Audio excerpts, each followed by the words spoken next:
Hello friend, आज की इस वीडियो में नींद की गोली कही जाने वाली मैं उन सारी टैबलेट्स की यहाँ पर बात करूँगा जिनको बहुत सारे जो न्यूरो फिजिशियंस होते हैं, न्यूरो सर्जन्स होते हैं, न्यूरो साइकियाट्रिक डॉक्टर होते हैं या बहुत सारे फिजिशियन उनको लिखते हैं। आज की इस वीडियो में हम कई तरह की नींद की गोलियों के बारे में जानेंगे और साथ में ये भी जानेंगे कि क्या ये गोलियाँ सिर्फ नींद के लिए दी जाती हैं या इनके और भी कई सारे इस्तेमाल होते हैं जो कि डॉक्टर द्वारा किए जाते हैं। और साथ में हम ये भी जानेंगे कि इनमें सबसे पावरफुल कौन सी दवा है और सबसे ज़्यादा जो सेफ सुरक्षित दवा वो कौन सी है।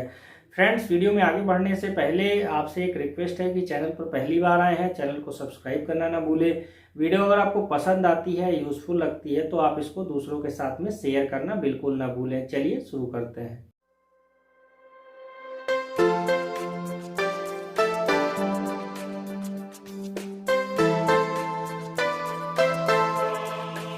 फ्रेंड, जिन गोलियों को हम नींद की गोलियां समझते हैं या जानते हैं, एक्चुअल में वो सेडेटिव हिप्नोटिक्स की कैटेगरी में आती हैं। और जो सेडेटिव हिप्नोटिक्स वाली जो भी मेडिसिन होती है वो ब्रेन की ओवर एक्टिविटी को कंट्रोल करने के लिए दी जाती है या कई तरह की साइकोलॉजिकल प्रॉब्लम्स कई तरह के मरीजों में होती है और उसको ठीक करने के लिए दी जाती है। साइकोलॉजिकल प्रॉब्लम की बात करें तो साइकोलॉजिकल प्रॉब्लम में जैसे बहुत सारे लोग ऐसे होते हैं जिनको कि नींद जो है वो नहीं आती, या बहुत सारे लोग ऐसे होते हैं जिनकी नींद स्थिर नहीं होती, यानी कि वो जब एक बार सोते हैं तो रात में कई कई बार जो है उठ जाते हैं। इसके अलावा कई लोगों को एंजाइटी की बीमारी हो जाती है, कई लोगों को डिप्रेशन की बीमारी हो जाती है, कई सारे लोगों को कन्वर्जन यानी कि झटके आते हैं। तो भी वहाँ पर जो है ये सेडेटिव हिप्नोटिक्स वाली जो मेडिसिन होती हैं उसका इस्तेमाल किया जाता है। यह कई बार जो है इंजरी और ट्रॉमा जब हो जाता है किसी वजह से तो उसके बाद जो है दिमाग अस्थिर हो जाता है, स्थिर नहीं रहता।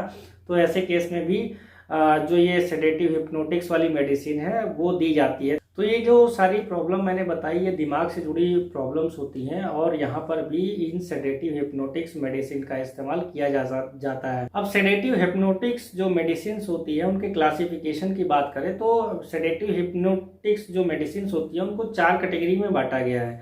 पहला बांटा गया है बेंजोडाइजेपिन, दूसरा जो है वो नॉन बेंजोडाइजेपिन के नाम से जाना जाता है, तीसरा जो है बार्बिचुरेट्स नाम से जाना जाता है और चौथा जो है वो अदर सीएनएस डिप्रेसेंट जो मेडिसिन है उसके नाम से जाना जाता है। यहाँ पर मैं जो बेंजोडाइजेपिन्स है और नॉन बेंजोडाइजेपिन्स है उसी की बात करने जा रहा हूँ, क्योंकि इन्हीं दो क्लासिफिकेशन के अंतर्गत जो दवाइयाँ आती हैं वो नींद के तौर पर इस्तेमाल की जाती हैं। बार्बिचुरेट और जो अदर सीएनएस डिप्रेसेंट मेडिसिन है वो नींद के लिए इस्तेमाल नहीं की जाती। शुरुआत करते हैं बेंजोडाइजेपिन से। तो बेंजोडाइजेपिन को भी 3 सब कैटेगरी में बांटा गया है। इसमें जो पहली सब कैटेगरी है वो हिप्नोटिक्स है और उसके बाद एंटी एंजाइटी, तीसरा जो है एंटी कन्वर्जेंट। अब अगर बात कर लें हिप्नोटिक्स को तो हिप्नोटिक्स में बहुत सारे जो है मेडिसिन आती हैं या साल्ट आते हैं, उसके मैं नाम पढ़ दे रहा हूँ, जैसे डाइजापाम, फ्लोराजिपाम, नाइट्राजिपाम, एल्प्राजोलाम, लोराजिपाम। अगर आप एंटी एंजाइटी की बात करेंगे तो एंटी एंजाइटी के अंतर्गत भी कई तरह के साल्ट आते हैं। उसमें जैसे डाइजीपाम जो है वो एंटी एंजाइटी मेडिसिन की तरह इस्तेमाल किया जाता है, या ऑक्सीपाम, लोराजिपाम, एल्प्राजोलाम, क्लोनाजिपाम। तो ये जितने भी साल्ट मैंने बताई ये एंटी एंजाइटी के केस में पेशेंट को लिखा जाता है। इसके अलावा एंटी कन्वर्जेंट की भी कैटेगरी होती है, जिसमें बहुत सारे लोगों को जैसे मिर्गी के दौरे आते हैं, झटके आते हैं, तो वहाँ पर जो है इन साल्ट्स का इस्तेमाल किया जाता है, जैसे क्लोनाजिपाम, लोराजिपाम और डाइजीपाम। नॉन बेंजोडाइजेपिन के अंतर्गत जो साल्ट आते हैं उसमें जो 2 फेमस साल्ट हैं उनको जो है जोपीक्लोन और जोल्पीडेम के नाम से जाना जाता है। अब जो मैंने यहाँ पर क्लासिफिकेशन और सब क्लासिफिकेशन बताया और उनके अंतर्गत जो भी साल्ट आते हैं जिसकी मैंने यहाँ पर बात की, उनमें जो सबसे ज़्यादा साल्ट यूज़ किए जाते हैं नींद की गोलियों की तरह, तो मैं उसकी यहाँ पर बात करने जा रहा हूँ। सबसे पहले डाइजीपाम की बात कर ले तो ये सबसे पुराने समय से यूज़ की जा रही है, सबसे सुरक्षित दवा मानी जाती है और लगभग हर तरह की मेंटल प्रॉब्लम में इस दवा का इस्तेमाल किया जाता है। जब किसी भी व्यक्ति को सीजर्स आते हैं यानी मिर्गी के झटके आते हैं तो उस समय जो है इमरजेंसी के तौर पर डाइजीपाम टैबलेट का इस्तेमाल किया जाता है। डाइजीपाम का लंबे समय तक इस्तेमाल करने पर भी ना तो इसका कोई साइड इफ़ेक्ट होता है और ना ही इससे नींद वाली प्रॉब्लम आती है। तो डायज़ेपाम का इसलिए बहुत ज़्यादा इस्तेमाल किया जाता है। डायज़ेपाम के अगर एक फेमस ब्रांड की बात करें तो इसमें वैलियम नाम की जो मेडिसिन आती है वो बहुत ज़्यादा फेमस है और उसमें डायज़ेपाम पाया जाता है। दूसरे साल्ट की बात कर ले तो लोराज़ेपाम की अगर बात करें तो लोराज़ेपाम जो है ये धीरे धीरे एब्जॉर्ब होती है, जिससे ये ब्रेन में भी धीरे धीरे एब्जॉर्ब होती है। तो अगर आप डायज़ेपाम से कंपेयर करेंगे तो लोराज़ेपाम का जो इफेक्ट है वो धीरे धीरे आता है, इसलिए ज़्यादातर जो है वो डायज़ेपाम ही इस्तेमाल किया जाता है। लोराज़ेपाम का डॉक्टर कम इस्तेमाल करते हैं अगर आप कंपेयर करेंगे डायज़ेपाम से।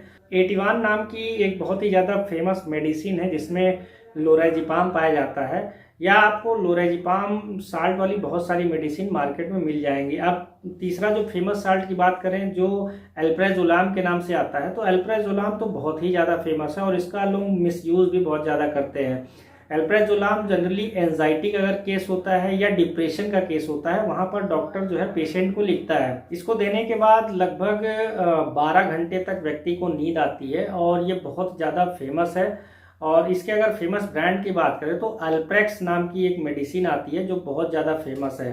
अल्प्राज़ोलाम जो है वो सस्टेन रिलीज फॉर्म में भी आती है, तो आपको केवल अल्प्रेक्स ही नहीं बल्कि अल्प्राज़ोलाम में और भी बहुत सारी मेडिसिन मिल जाएगी।